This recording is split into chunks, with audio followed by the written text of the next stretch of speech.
So, Juanita, how are you today? Well, Charlie, I'm doing okay.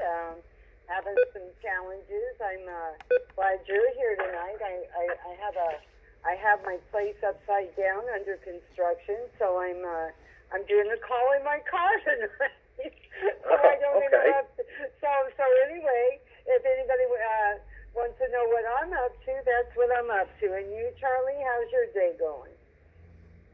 Long. It was a long day today. I had an early start, so I had to go out early this morning, and it's been a long day, but it's been not as productive as I wanted, but and I don't have as much energy as I used to have. So anyway, we do have the energy for this call tonight. It should be a good one, as usual. Let me just cover some of the things that are going on now. I'm going to talk about the Reach Out program, and I continue to talk about this because we have new people on, or people don't realize how important the Reach Out program is. This is a list of people from the society who want to talk to other neo-thinkers.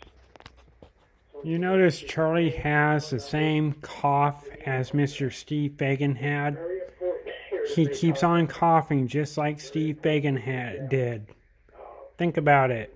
Those who subscribe to my YouTube channel that listen to Steve Fagan, listen to Charlie Moore's cough. It's the same type of cough that Steve Fagan had.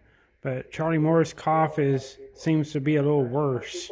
Just something I noticed. So there you go. Just listen in.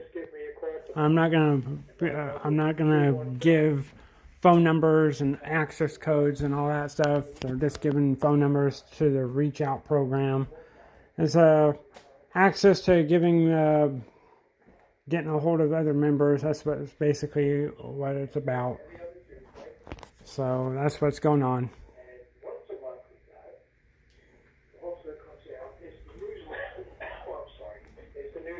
He needs to get some cough drops for that cough. So that comes out usually, I think, on the second time of the month. That comes out. It has all kind of articles in there from fellow neo-thinkers. If you want to get involved in the newsletter, if you want to give some articles in, or you have some special announcement or something, you contact Brenda. And that you do by email. And you send her an email to neonews, NEONEWS 101 @gmail.com. So it's neonews101 @gmail.com. Leave Brenda a message if she doesn't answer, and she will get back to you. And you'll get published if you have a good article. So that's always a good thing, too. So those two things come out every other week. The newsletter comes out once a month. And then I'm going to talk about this new call that I started up that's going to be starting this Saturday. And I'm very excited about it, and it seems like a lot of people are. A couple years ago, I came up with this idea of having a call using a study guide. In other words, having questions. And that call became very successful. So Juanita was on that call with me too. And we would take a certain section, come up with the questions, and then, like on Monday, because the call was on Wednesday, we would send out the questions on Monday. They would have them answered on Monday, they would have them answered by Wednesday. And after a while, the call picked up tremendously. A lot of people had their first integrations on that call. They started to actually understand the info. So I decided to bring it back. And now it's like a workshop. In other words, it's a 4-hour phone call. Okay, it starts at 11 a.m. Eastern Standard and goes to 3 o'clock in the afternoon. Right now we have a little over 40 people signed up. But the difference with this one is this call does cost. It's $100 if you want a download of the study guide, or it's $110 if you want the hard copy. By the way, to be part of that call, you have to have the material. That means you got to have the books. You got to have the manuscripts to participate with that call. You got to have the Neothink or Neotech manuscripts in your possession. Otherwise, you will not understand that the questions on there. You have to have the manuscripts. That's a must. But nonetheless, you can listen to my program on social media every Wednesday, 7:30 a.m. and 10 a.m. And soon, next year, there will be a 9 p.m. 12 Visions Party segment on my Wednesday night program. So here is Charlie Moore. So if you have any questions about that, just give me a call. And again, my number is I'm not giving phone numbers out again. They waste so much time in giving this information, this crap out, that I can't stand it almost. Well, Juanita, do you want to talk about the recording? Yes, thank you, Charlie. Yes, and all of the calls are recorded for Thursday night. And if you want to go back to the recording, you want to dial in at. So I'm not going to give you access to that either, because some people on my YouTube channel are not Neothink members at all. So, and they don't even have a book. If they had a book, and all my YouTube subscribers are all Neothinkers, I wouldn't mind giving access codes out.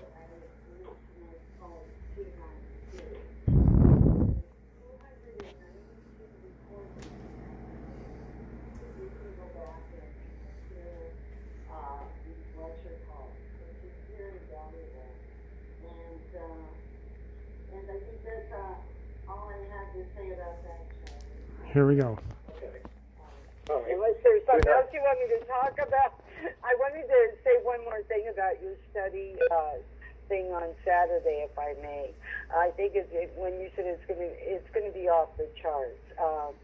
The insights that you're covering is it's a great way to have the breakthroughs that you look forward to having. I know that when Charlie mentioned I was doing the calls with him on the Prime Study call, that's how I started becoming a moderator, and working with Charlie is just by diving in and learning as I went. So I'm a work in progress always, but I've had a mini breakthroughs. So I just wanted to share that. So it's really valuable to get into these workshops when they're being given, because they're rare. And that's what I wanted to say, Charlie. Yeah, I threw a few curveballs at you, and you responded well, because you were thinking with integrations at that point. Yes. So you had the edge. I know I kept you on the edge of the seat sometimes, but I think it was the best way to learn. Yes, you always had me on the edge. And also, at the end of this call tonight, we will stop at precisely 10 of 9 Eastern Time, and we'll do the healing list. We do have a healing list here. And then me and Juanita will take about a three-minute break. If anybody wants to, you don't just stay on after that if you don't want, but if you want to stay on because you have a question or a comment, we do open up the lines for about 15, 20 minutes. So that will be at the end of the call. But this first part is just all lecture, so have your notes ready. We are in, I think it is the Neotech 2-key book, and we're in the Golden Helmet trial. This is where Frank R. Wallace, this is where he lost his case. He ended up in jail, and then they retried him again, and he lost again because he wanted to be sworn in with the word honesty instead of truth. But this really shows a lot about the character of this man. I mean, you talk about being out there. This is back in the 80s, or I'm sorry, the early 90s, and he was on his own. He was defending himself. I mean, the man had guts.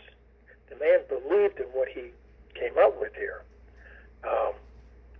It's just, It's incredible what he went through. It's incredible how much he believed in this. It's incredible that he came up with it, and he never wavered once. Never. He never had doubts about what he was doing. And if you ever read about the man, it's just an unbelievable story. But basically, during the first trial, the judge denied Wallace an oath on truth instead of honesty. That denial basically prevented Frank R. Wallace from testifying. So, thus he was convicted and he was sent to prison. The U.S. Court of Appeals overturned that conviction, citing that the judge abuse of jurisdictional discretion, and they retried him in '93, but he had the same judge. So he was denied a fair trial through even greater abuses. The judge pursued a single agenda: control the jury and the courtroom proceedings to obtain a conviction. The judge broke probably every law in the book to make him fail again. So he did fail again because he couldn't speak honestly. But he knew that someday, once in the system, Neotech would relentlessly persist, eventually vanishing subjective laws with their ego justice support systems. That in turn will vanish the parasitical elite class and its professional value discarded. He knows that whenever we can get this law passed, that you must speak honestly and not truthfully, that's when the tides will turn in this country. It will turn in the whole world. But he talks about his opening statement, and he goes back to the Golden Helmet tax payments. And he paid over 4 times the legal obligation of income taxes for each year in question, 83, 84, and 85. And unlike the prosecutor's case, he says that my case will be grounded in reality. Nothing will be out of context. Nothing will be distorted. Nothing will be manipulated. No illusions will be created to sway the jury. His Golden Helmet tax payments.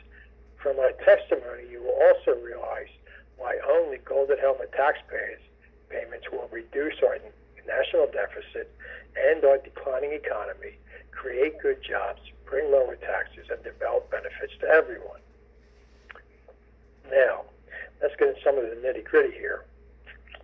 His honesty oath, he says, this is a historic trial. Just prior to my testimony, I will take an oath not to truth, but to honesty, as recently mandated by the Ninth Circuit Court of Appeals. Why an oath to honesty rather than truth? What is truth? We all know that truth for one may not be truth for another. Truth varies with condition or context. An unlimited number of conditions or contexts exist. Thus, without an anchor to honesty, anyone can manipulate truth to serve harmful agendas.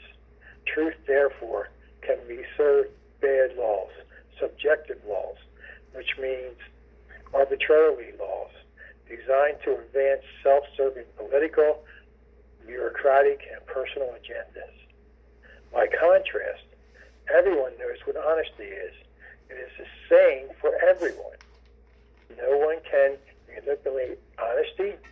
Honesty, therefore, can serve only good law, objective law, which means constant law independent of political, bureaucratic, or personal agendas. And that's the difference. There's no comparison between truth and honesty. Frank R. Wallace writes about it in all of his writings. He probably talks about honesty more than anything else. So then, on his truth oath, he says the prosecution witnesses will take an oath to truth, not to honesty. Listen to the difference of testimony taken under the honesty oath versus the truth oath. At first, this imposing courtroom setting will bestow an illusion of power and credibility upon the judge and prosecutor. They will sound convincing. They will paint a picture that is opposite to the fact. As my testimony will show, I and O Golden Helmet pay 4.1 times the legal obligation of income taxes each year from 83 to 85. But the prosecutor, he will present out of context accounting figures and a paid witness, all tailored to force a conviction. But hold judgment until you hear my testimony under the honesty oath. So that's what he did. He just sat there. They went on for a couple days. All right. And he didn't say a word. He just sat there. And finally, his testimony will show that this trial between the two worlds, the rational objective law, world of the Golden Helmet, versus the irrational subjective law, world of harmful political and personal agendas. This will show how the Golden Helmet will bring great benefits to everyone. So, for many hours over 2 days, the prosecution presented a parade of IRS witnesses, a paid informant, and manipulated financial figures, all in an attempt to show that Frank R. Wallace was guilty of so-called tax crimes. By contrast, Wallace presented his case in 1 hour and called no witnesses. The IRS case was based entirely on subjective political agenda law. Nothing in the IRS's case was relative to objective law as described in his testimony. So he says, do you affirm to speak with fully integrated honesty, only with fully integrated honesty, and nothing but fully integrated honesty? So that's how he was sworn in. Now, after that, he goes into a lot of different things here, but I tell you, one of the things that I really, and it gets more into his personal, and I want to spend some time on this more than the trial. When he was first starting out, I mean, he got a degree in chemistry. He worked at DuPont, which at the time was one of the best companies in the world to work for. But he was born dyslexic. Okay?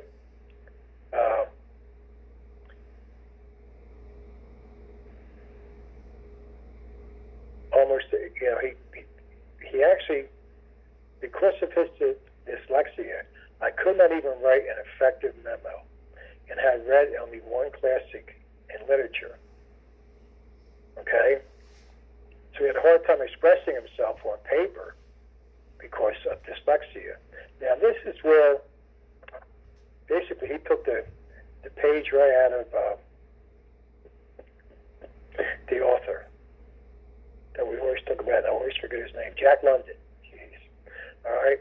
Thus, he says, I began a self-education program, attacking my weakness with furious, nonstop intensity, gathering a battery of books on English grammar, composition, vocabulary, and usage. I squeezed every hour out of every day for 3 years, teaching myself to write effectively. Many nights I worked into the morning hours writing a simple one-page memo. I studied and edited over and over dozens of times until I was delivering my message in a clear, concise manner. Next, I launched a non-stop reading program, hardly allowing a minute to pass without a book in my hand, reading while standing in line, eating, riding, and public transportation. I read hundreds of books in all areas of knowledge. My writing and knowledge continually improved. Others began noticing my writings. Eventually, I became recognized as a good technical writer. Then I was being sought within DuPont for my writing skills as I increasingly wrote articles and manuals. Thus, I turned my greatest weakness into a strength. As a result, my progress as a research science exhilarated. Now, this man had dyslexia. He couldn't write a sentence. And how many thousands of pages has he written for us? Now, this is why he was so successful. He had a goal, and nothing was going to stop him. And how many times do we let something go because we failed once? Or how many times, how many people do you know has never even tried to change something? But yet they'll be the first to tell you that you failed at something. We have to get over this thing about failing. We only learn two ways, by questions and by failing. Because if you don't learn from the failure, you're never going to get past that one lesson of failing. But I mean, you read these books of his, and you would never know that he overcame dyslexia. And back then, I would imagine it wasn't even hardly. I would imagine most people, basically, I think back then, if you had dyslexia, I think they thought that you were somewhat handicapped or something, which is a big handicap, but you were like almost mentally ill or something. It's amazing what he has done with his life because he believed in it. He knew neotech was the answer to the world's problems. He knew integrated honesty. You always have the edge with honesty. Nobody can knock you off your block if you speak honestly. And they can try. And I tell you, after a while, it's so easy to defeat them. It's almost comical. It's amazing how you can just take what somebody says and turn it back into a question and ask them for an answer, and they have no answer. What he has done with his life, it should be inspiring for all of us. This is one incredible man. I've always admired his writings. He was straightforward. He slapped you in the face with his honesty in one sentence sometimes. And he never backed down. He didn't back down to the government. He didn't back down to anybody. They threw him in jail, and he was teaching prisoners in jail. He came out, he just kept rolling. He never stopped. It's just an incredible story. And yet, we're here with me, I think, with this great, great knowledge. But what are we doing with it? Where's our passion? Where's our fire in the belly? You can't come up with any good excuse of why you can't understand this or why you're not reading it. Because even if you have dyslexia, he overcame it. Why can't you? So every time you don't feel like reading, anytime you don't get on a call, think about Frank R. Wallace. For 3 years, every day, he worked on that problem. To me, that's just, that's a hero. That's somebody that you look up to. And how many heroes or how many role models are out there today for our kids? Not many. That we would consider a role model. I think that's why Frank or Wallace and also Mark Hamilton use a lot of role models in their writings. And when they talk about one, you have to sit down and figure out, why did they use him as an example? Okay, or why did they use this one? Like Goodyear they talk about, and they talk about James J. Hill, and they talk about Henry Ford and all the great car geniuses back then. And many, many others. There's reasons for it. And when they bring up a role model, you should stop reading for a bit and go investigate to understand more of why they picked that person. And you really start to appreciate these people.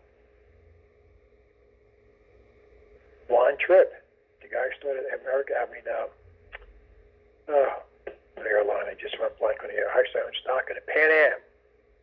I mean, he's the one that brought us flights overseas, and he was a front runner of so many different things for the airline. So you have to look inside here and say to yourself, what's stopping me from being honest? What is the big difference between honesty and truth? And there's always examples in these books of the difference between the two. And as long as our court system is using truth, nothing good happens. So the bad guys get off and the good guys go to jail because they were better at lying than the good guy. So it's an amazing story of what he has done. This court trial and all of the things that he had to do to prove his innocence. It's just he just never gave up. He kept coming back. He kept coming back. And as you read this, and I greatly tell you that you should read the whole Golden Helmet trial. It goes for pages and pages here of what he did. It's an incredible journey. But to have this much passion about somebody, about something, think of the passion he had. Why is this not a passion for you? With that, I'll stop, Juanita. If you have anything to add, please do. Oh, wow, Charlie. That was excellent, what you covered here about Dr. Frank R. Wallace. And yes, what a role model he is to all of us. And with this prime literature about the Golden Helmet, how he did the honesty oath, how he dug in and he kept pursuing to have that honesty oath as opposed to the truth. And he really fought for that. And that is really our foundation here in the society is that honesty oath, because he made a stand, is what he did, like you were saying, Charlie. He made a stand for the honesty oath, and he knew that would carry us to where we are at right now, because it was overturned in the Ninth Circuit Court, which the Ninth Circuit Court, I believe, came into fruition in 1831, and there's only a certain amount of states that they can overturn the Supreme Court. So I found out about that because, see, when you read this literature, you find out what he had to go through just to have something happen. He took action. He was a man of action. And when I think about his dyslexia, he had severe dyslexia. And when you think about, he honed in on his weaknesses, and that's an example to all of us. I know that when he saw what was going to hold him back from achieving his goals, he went, like Charlie said, he took all that time and he honed in on it to become the best at it. And you can just tell by the writings we have and how much honesty he has put in our writings and how integrated it is, that he really dug in, and was an incredible man. And I had the privilege of meeting Rosa Marie Wallace a couple of times, and she shared some of this trial that she went through with him on, and this wasn't an easy task what he did, but he believed in everything he was doing. He believed that he was making a difference, and he was, because he never sidestepped honesty. He never gave up on his goals, the goal to end the irrationality, because he knew that if he could do something to change the effect that we all get from dishonest things that happen because nobody wants to stand up and just be honest. And that's the hardest thing to do. We all work on it every day. I know I work on it every day to find the honest approach to something. But Dr. Wallace was an amazing man. He was, like he wrote, he would have been a monk if it wasn't for probably having his wife that kept his balance. And he also he also made sure that when he wrote in here about it, that it isn't for all of us to become a monk or to be that dedicated, but we should maximize our happiness. What makes us happy, we should maximize it to the fullest because it's our life. And what I got out of this reading so far, Charlie, is that he was truly in his essence. So he was in his essence the whole time. His weakness became his essence. So that was quite a breakthrough for me because I realized that if you could make your weakness your greatest achievements, then you have, it's strength. It's pure strength that you will become so supernatural. And I think that's what Dr. Frank R. Wallace was. He was just supernatural. And that's what I wanted to say. No, thank you. He became the man that he became for something that most of us don't do. He looked inside. And a lot of us have a hard time, we all have a hard time looking inside. I mean, I'm talking about deep inside. What makes me tick? Why haven't I been successful? And really look at it. And he knew if he didn't fix his dyslexia on his own, he was never going to make it. It wasn't going to take him serious. So that was the first thing he had to do. So he just went and he looked inside for 3 years and never stopped. And he said he didn't take a day off. I believe him. He was not going to let anything stop him. That's the passion that we have to have. That's what we have to do. If you want to move forward, no, I'm not talking about if you wanted to be another Frank R. Wallace, but if you wanted to be the best person that you could be, read about Frank R. Wallace.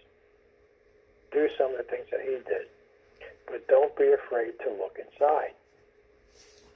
Dig in. Because when you look inside, nobody knows what you're doing, only you. And then you start writing things that you don't like.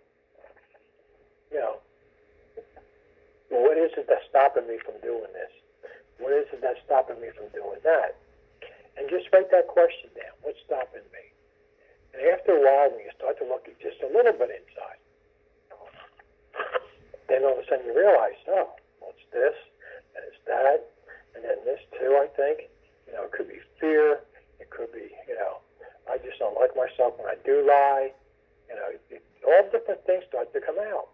Well, take it and say, all right, and then just take one at a time. How can I stop doing this?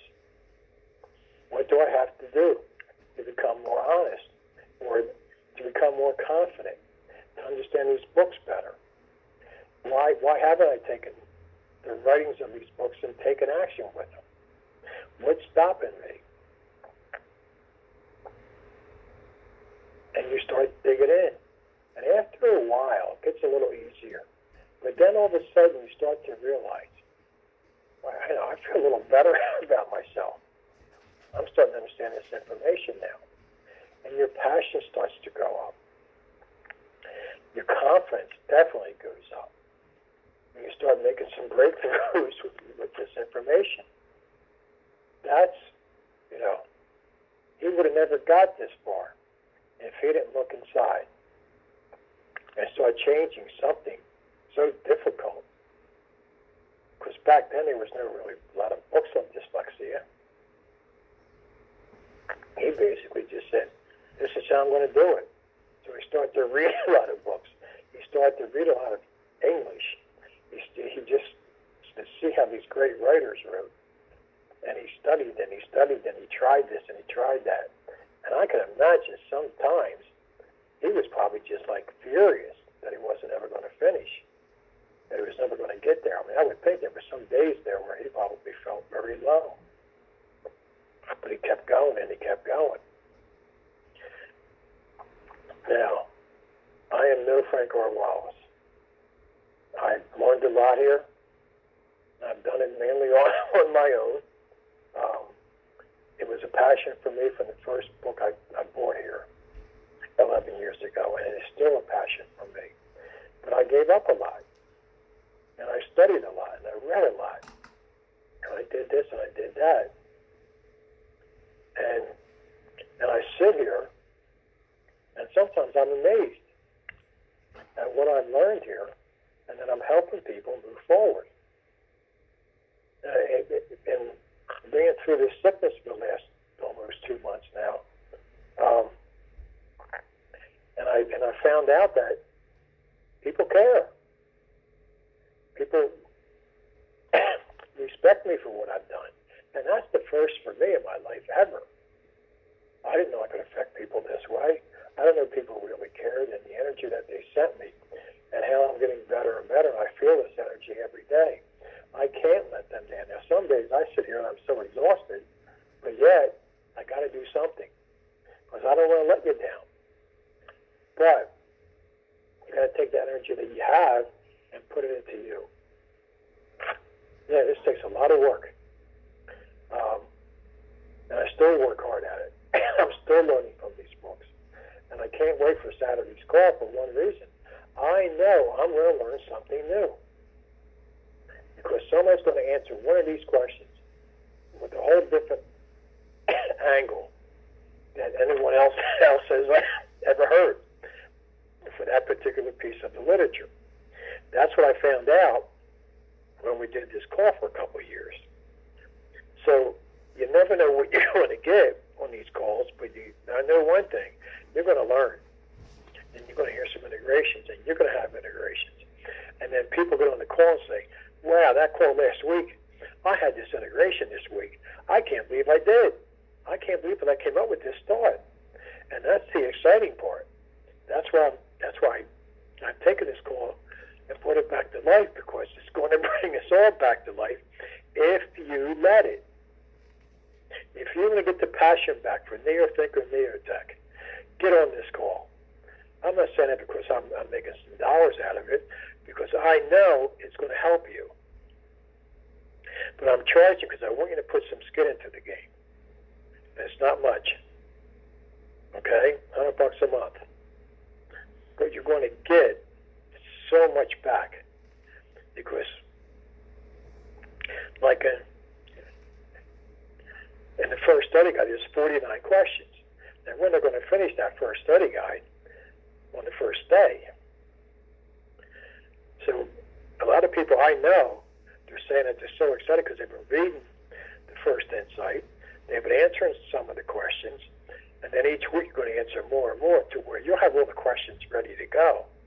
And then you come on the call, and now you're ready to really start answering questions.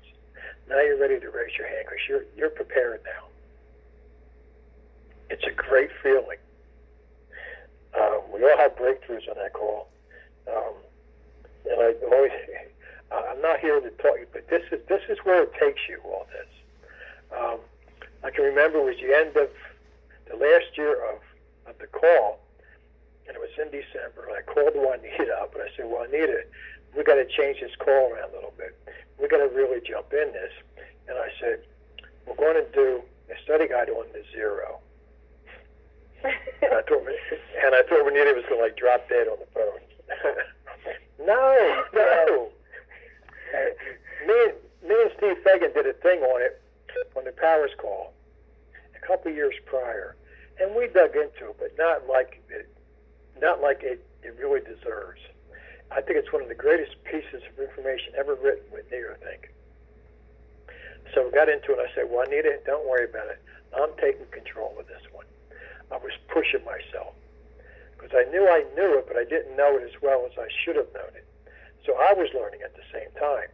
And I tell you, that's what got people going. That's what got people moving. So it does work.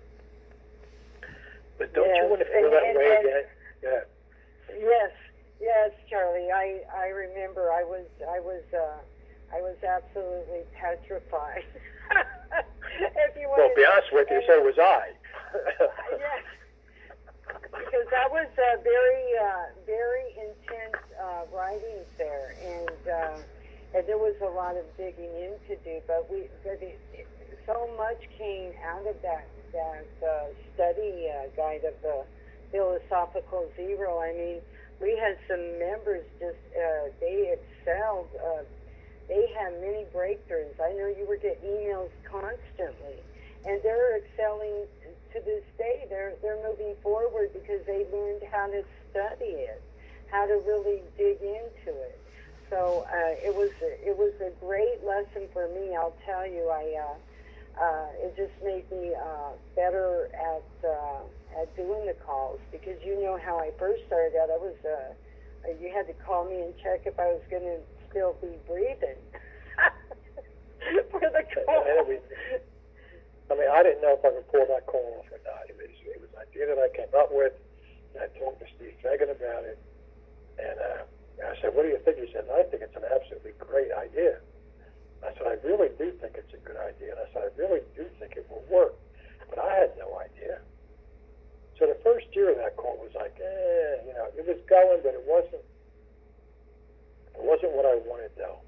We kept fine-tuning it, and then just one more thing about this, and we'll stop talking about it. But as the call was getting, a lot of people were answering questions and raising their hands, which is what I wanted, to hear new voices. But most people were reading the answer right out of the book, and that didn't bother me. At least they read the material, and they raised their hand, and they read right out of the book. After a while, it was like, come on, people, you got to take that next step. So what I did, I think we're still in with the zero, and I saw when I was asking the questions, I put in there, now in your own words, what, and then the question, right? In your own words, four little words. And that next meeting was unbelievable, because people jumped out of their skin, looked inside. In other words, they read the answer right out of the book, like when they were starting to answer the question. And then I said, now, in your own words. So some of them actually sat there and they started to think, what does this answer really mean to me? How do I feel about it? And that's when they really started to make a move. And they were proud as peacocks. Charlie, I have my answer. And then they would read it, and they had the right answers, but they explained their angle of it, their viewpoint from it. And I'm sitting there saying, I never thought about looking at it that way. That's absolutely incredible. So, if nothing else, it will make you think. Questions make you think. So if you want to get the passion back, there's so many reasons why we should understand this information. Frank R. Wallace was a perfect example, because when I was reading this, I said, I got to talk about how he overcame this. But he looked inside. He would have never did it otherwise. And he cured himself. I mean, that's incredible. Think about this. He cured himself of a disease, a mental disorder. That's how powerful our mind is. I'm a life coach, and I had this. This is like one of my first clients ever, way back 8, 9 years ago. Great guy, and he was such a mess when he came here. And I asked him. I said, "Well, tell me 10 things about yourself." This is after about a month or so. And after the 10 things, I think there was 1 positive and 9 negative. So he says, this is what you think you are, right? Yes. I said, okay. Now, next week assignment is, I want you to tell me 10 positive things about you. He says, I don't have that many. That's where he was. I said, I want 10 things. And it was one of the hardest assignments that he ever had for me. So he came back that next week. And I asked him, I said, I said, did you answer that question for me? He says, oh, yeah, it took me all week. I said, good. Now, tell me who you are. And he went down this list. And I said, whoa, is this really you? And he says, I think so. He wasn't even sure. I said, well, here's your first affirmation for yourself. Every morning and every night, you say these 10 affirmations. I am this, I am that, I am this, I am that, all the way through.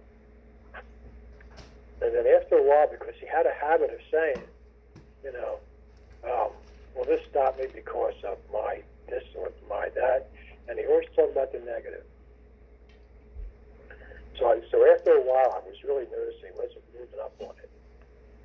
And then I finally got him to say, you got to start looking at this in the positive side. And I said, you have to stop saying that you can't do this because of this handicap that you have or that handicap that you think you have or whatever. And it took a while. He worked very hard at it. Now he's incredible. All because he knew if he didn't start learning about himself, if he didn't start looking inside, he was never, ever going to get ahead. And he knew that.